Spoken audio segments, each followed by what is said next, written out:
Hello and welcome to the Black Cat Intuitive and to my latest reading, which is on a religion, and specifically I'll be talking about the Islamic religion. So I'm going to ask various questions that come to my mind about this religion, its future, its dark side, and just the energy behind it. All right, so this is about the Islamic religion. All right. So,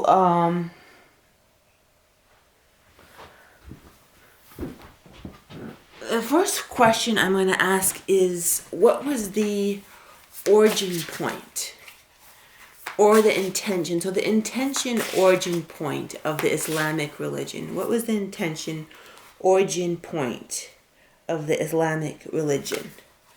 Okay, Seven of Pentacles. Waiting. So waiting for something. What was the origin point, the beginning, sort of origin point, intention, what of behind the religion? Four of Swords. Interesting. So Seven of Pentacles, Four of Swords. That's really a lot of waiting energy. Death. Interesting. They've got the Death card already. So there's an energy of there's a waiting, and so let's see, the Seven of Pentacles, waiting for something, resting, waiting, resting, and then we've got the Death card right there. So what is the origin point of a comic? Comic, interesting. What is the origin point intention? Comic and fail.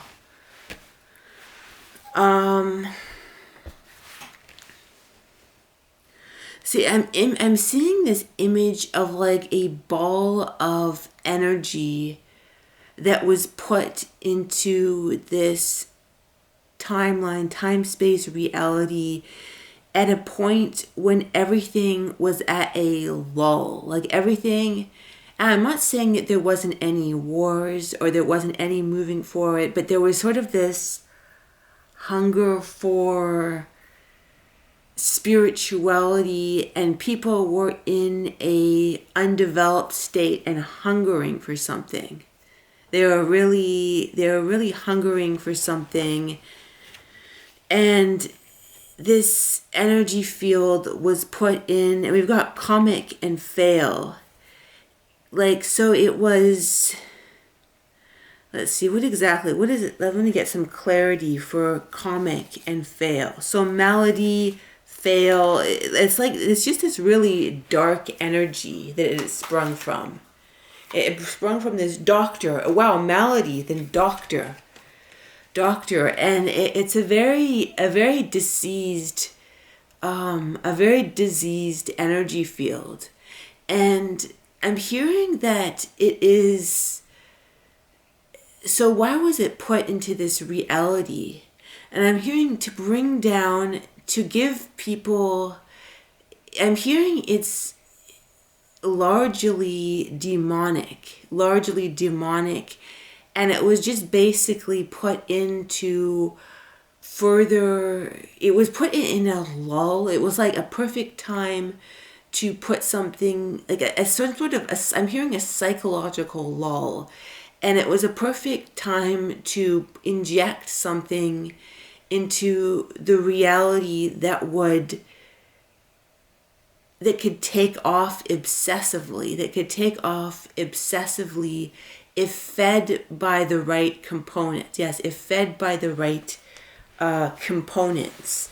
So this is like almost an energetic experiment in mind control. It's an experiment in mind control, and it is perhaps the biggest one and longest one that has gone on for such a long time. This is an energy field. It is an energy field of profound manipulation that takes souls in again, brainwashes them again. They go through the reincarnational trap. Yes, they go through the reincarnational trap, and they take off where they left off. It impedes growth. It's like, I see this image of this, like, I'm seeing this image of all these little tentacles, these tentacles, circular tentacles, yes, and it keeps people in this loop, this reincarnational loop over and over again, not able to progress to higher levels. And there are demonic tenets within the religion meant to, and I'm hearing that all religions are basically a form of mind control, even if there is positive, and I'm going to do Christianity next. Even if there's positive elements to it, all religions are elements of mind control, but Islam is different. It's different in its like experimental and energetic codes. And I'm hearing Christianity has those as well, but they're of a different variety and they're not as bad. But there's something about this religion that taps in directly to energies of mind control, into energies of obsession, that sort of, it accesses parts of the human mind and mixes it in with spirituality in a way that's obsessive and repetitive and keeps people, it's like this feedback, it's like, and I'm seeing this image of these black sort of cubes, but in this sort of, it kind of keeps people repetitive and thinking that they're going further than they are. It's like the ultimate mind F. It's like the ultimate mind F, and it was like an experiment, and like it was like it cultivated, this is like an experiment, an energetic experiment in mind control, so very large, the largest one that has gone on for a long time. And why does it work on people? Why does this experiment? And I'm hearing that it's not that all religions have some form of this, but this is the biggest. This is the biggest and the most controlled, even more. So although Catholic and Christianity they definitely are a controlled mind spirit as well, this one is so insidious. And that it does something, and I'm trying to explain what I'm getting. It does something, it's almost scientific, in that they use the best as in the best codes for mind control to create a hive mind. Like it's the best religion in the sense of, it's not the best religion, that's for sure, but it's like in terms of, it's the best in terms of it's a success, it's an extreme success in hive mind control, because as with any religion, in any cult, everyone can, with cults too, and I think we'll do something on that too as well on this channel, but it's kind of like snap out of it, right? When people are in a cult or they're really heavily into indoctrination, like, oh, why can't you snap out of it? But what is it that makes Islam very hard to snap out of? Okay, it's almost a physical code. It's sustained energetically in like this feedback loop. Like, see, people, okay, I'm hearing people have all this output from it. Like people, it's an egregore so number one, it's an egregore that has been in circulation for a long time, and that helps. It helps strengthen it. It's an egregore that has been in effect for a long time, and then added more, because if you add more energy, it gets bigger. The more with anybody, the more you reinforce something, the more it gets bigger and it gets bigger and it gets bigger. So it's sort of like tons of people have put their negative energy towards this over and over and over and over and over again. and it's gotten bigger, and then those same people reincarnate again. They believe it again. They get stuck in it. It gets bigger. Yeah, that's a big thing. It's a lot of people who believe it. They believe they reincarnate. They go right back into it. Their cycle is never broken. They go right back into reincarnating into what their same beliefs over and over and over again. It traps them. There have been people who've been trapped in this loop for eons, getting stronger and stronger and stronger.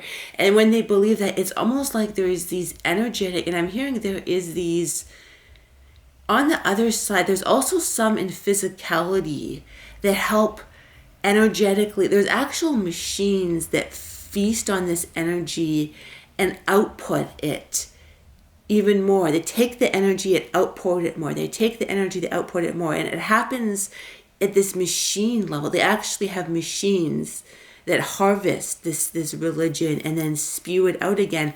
But then also with humans, they believe it, and then that creates an energy. It spews it up again, and it's just like this hive. I see this circular hive that just never wants to stop. It's just like, and then the whole, to the point of where they would, unalive or people who don't believe what they believe. So it's a very, very dark energy field. Very, very dark. And then let's ask about, and you can see it, you can see this in the obsessive thing, that when the obsessiveness of which they have to pray again, it kind of accesses an element of obsessive compulsive, yes, and that is very important. It acts as an element of obsessive compulsive disorder. Anyone who has obsessive compulsive disorder, you've got to check, you've got to do this again.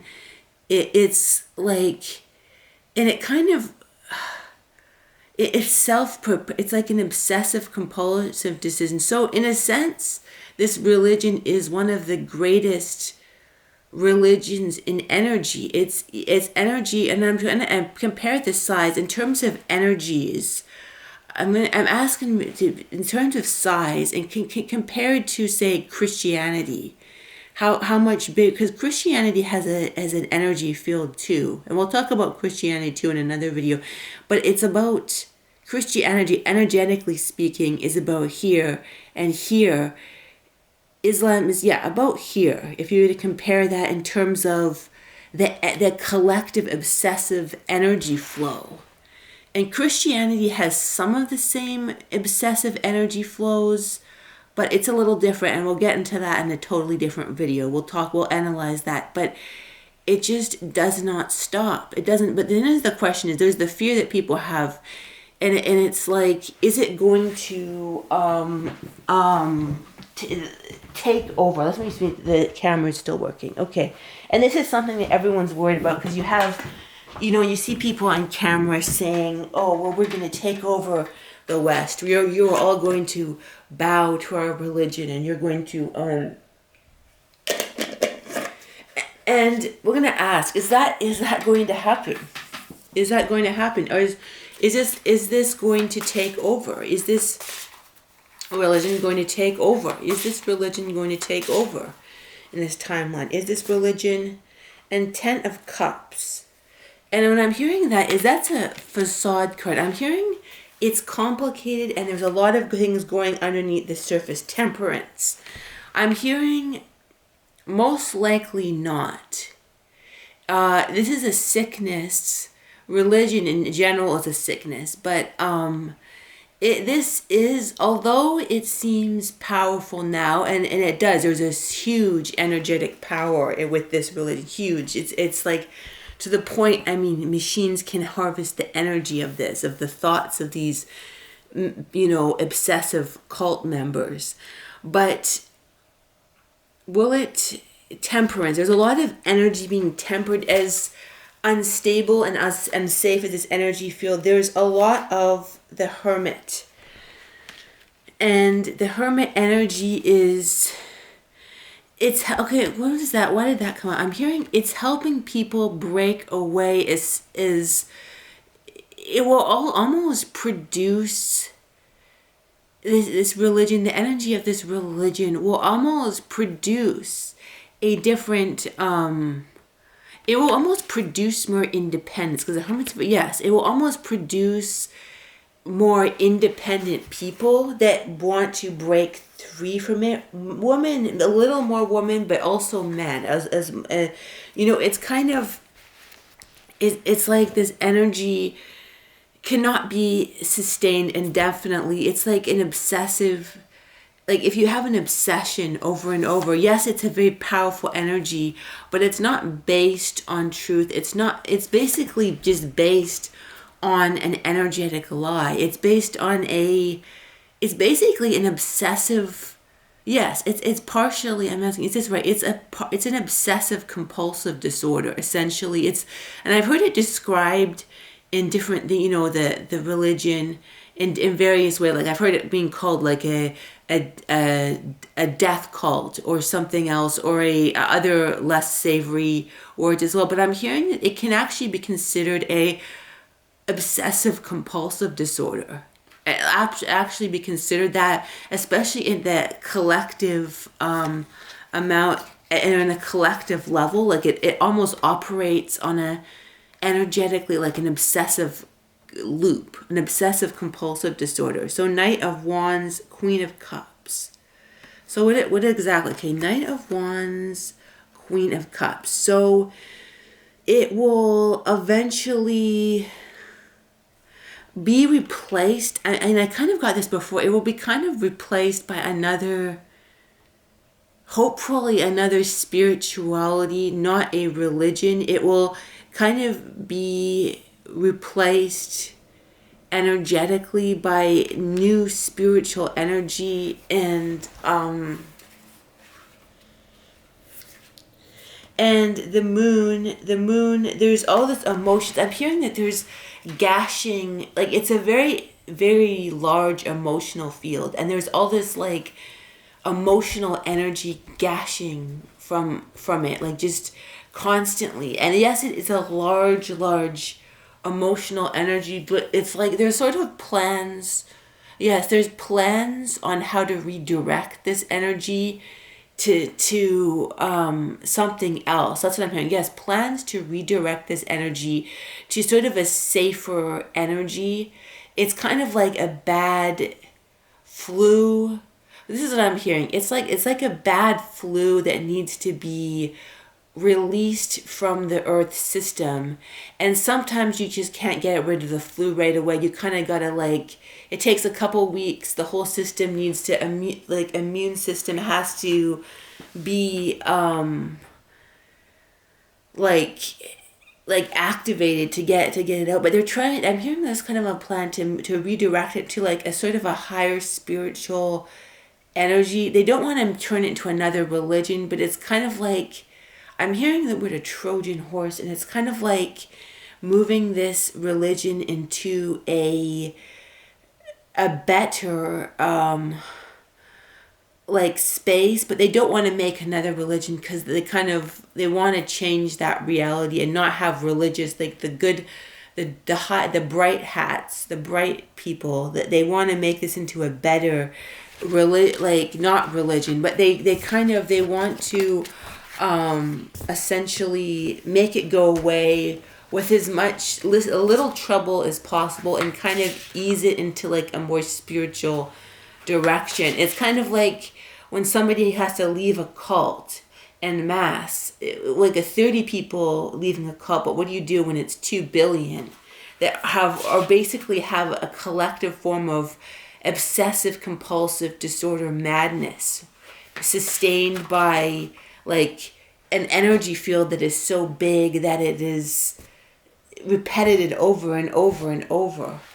And I'm hearing that there's something to learn from Islam and the proponents of Islam, and that would be kind of dedication. It's an energy of power and dedication that actually should be learned from and directed into higher ways of awareness. Like, just say if somebody was to if a group of people who wanted world peace was as obsessive about if there were just 10%, I'm hearing, 10% as obsessive.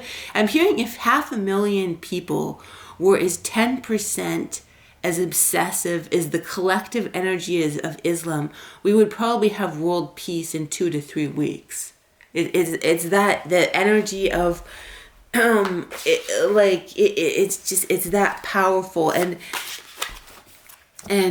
just like and energetic and obsessive, and that's what kind of the cult, they get obsessive, but this is like an obsession that has gone on for like millennia and created egregores and energies, and it's very powerful. But yeah, if 500,000 people were as like 10% obsessed with as obsessive with world peace as Islam is there with their religion, we'd have world peace in 2 to 3 weeks. That is something to be learned from Islam. If you want to learn something, is the obsessive dedication is something to be learned from if directed in a positive direction. Interesting. I got that before. Maybe I'll find that later. Yeah, 10%. If 500,000 were 10%, or 10, 15, something like that, 10, 15% is obsessed, we'd have world peace in 2 to 3 weeks. The powerful energy field of obsession needs to be directed in a positive direction. And let's see. So who was the original the leader of the religion? Let's ask what does he. Okay, 2 of Wands.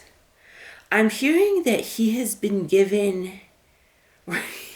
This is a crazy. I'm hearing that the people involved with this karmically are being given an opportunity to him, and the people that were responsible for starting this are being given a choice to energetically end this. They really are being given the karmic responsibility, like to help end this runaway train of absolute and then we've got the Knight of Wands, like they almost feel in horror of what they started, like they're almost in horror. So yeah, the leader, I'm hearing there was one, but then there's 7 or 8 like mind controllers. It was kind of 1 or 2 beginners of it, and then 7 or 8 sort of mind control technicians that got this ball rolling, and maybe some of them are being given the opportunity to sort of figure out a way to stop this abomination that they started, to stop this thing. Yeah, 7 of Pentacles. It's interesting. I got that at the beginning. 7 of Pentacles waiting. It's kind of like it's coming full circle. This mind control experiment is coming full circle with the originators given an opportunity to sort of, even in some cases, I'm hearing a couple have reincarnated, because it was like a collective mind control experiment, and like a couple have actually reincarnated. Interesting. I'm hearing a lot of really anti-Muslim speakers. They're actually the original starters of this mind control. I won't call it a religion. It's a mind control experiment, and they're being given the ones that are, I don't know. I can't even remember the names, but there's some really anti-Muslim. They're really adamant about stopping the religion. But they were actually, some of them, not all, but like 2 or 3. Are the basically given opportunity that like they may reincarnate again and again, trying to stop this religion, trying to start this religion. And it's because they're almost given a golden opportunity to sort of full circle stop the karma that they started. Yeah, and it's kind of like, it's almost like there's almost a lot of pride when they started this mind control experiment. They're like, oh, can we do this? Can we do this? And then they did. They really succeeded. And then now they're being like, it's kind of ironic because they're kind of being given an opportunity to stop this experiment that has gone out of absolute proportion. So it's really it's kind of an interesting experiment and a mind control experiment. So I hope that you enjoyed this reading, and yeah, bye-bye.